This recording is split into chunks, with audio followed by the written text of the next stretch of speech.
तुम्हारी ख्वाहिश पूरी होगी, लेकिन इसकी कीमत बहुत भारी होगी। जिन्न ने अपनी शक्तियों का इस्तेमाल किया। रानी की सुंदरता और बढ़ गई, वह अब और भी आकर्षक लगने लगी, लेकिन इस ख्वाहिश ने उसकी आत्मा का एक बड़ा हिस्सा छीन लिया। रानी को भी अपने अंदर एक बदलाव महसूस होने लगा।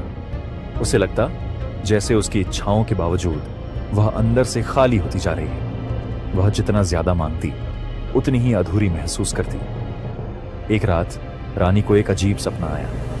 उसने देखा कि वह एक सुनसान रेगिस्तान में खड़ी है, चारों तरफ कोई नहीं था।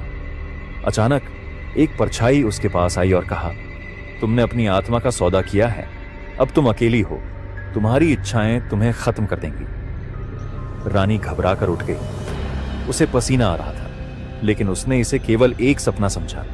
कुछ समय बाद रानी को यह महसूस होने लगा कि उसकी खूबसूरती और विलासिता भी उसे खुशी नहीं दे पा रही।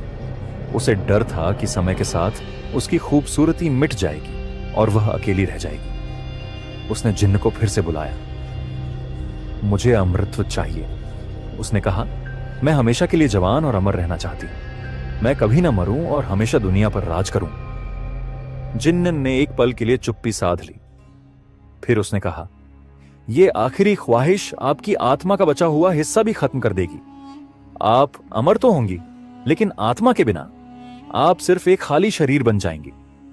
क्या आप इसके लिए तैयार हैं? रानी ने सोचा भी नहीं। उसकी लालसा इतनी गहरी थी कि उसने बिना किसी झिझक के कहा, मैं तैयार हूं। जिन्न ने अपनी शक्तियों का इस्तेमाल किया। कमरे में एक गहरा अंधेरा छा गया। रानी को लगा जैसे उसके अंदर से कुछ निकल रहा है। जब अंधेरा छटा तो रानी को महसूस हुआ कि वह अब अमर है।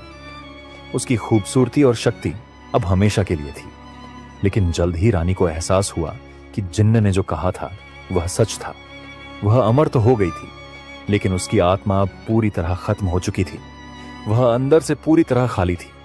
उसे अब किसी भी चीज में खुशी नहीं मिलती थी। महल अब पूरी तरह शापित लगने लगा।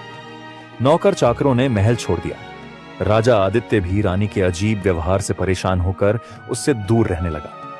रानी अकेली हो गई। वह अमर थी, लेकिन यह अमृतत्व अब एक श्राप बन गया था। हर रात वह महल के गलियारों में भटकती रहती, अपनी खोई हुई आत्मा की तलाश में। आज भी उस राज्य में रानी समृद्धि का महल खड़ा है।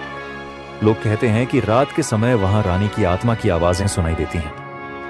वह हर आने वाले को चेतावनी देती है, इच्छाओं पर काबू रखना सीखो। अगर तुम अपनी लालसाओं को नियंत्रित नहीं करोगे तो वे तुम्हें खत्म कर देंगी, जैसे उन्होंने मुझे